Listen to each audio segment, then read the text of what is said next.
Ito na mga kalkalero, tapos na yung yung pang heavy duty natin.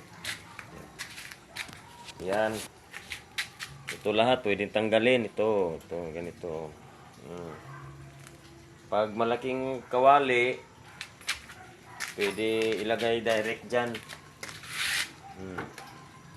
Itong burner din niya mga kalkalero ay natatanggal din ito. Lahat natatanggal. Ayan.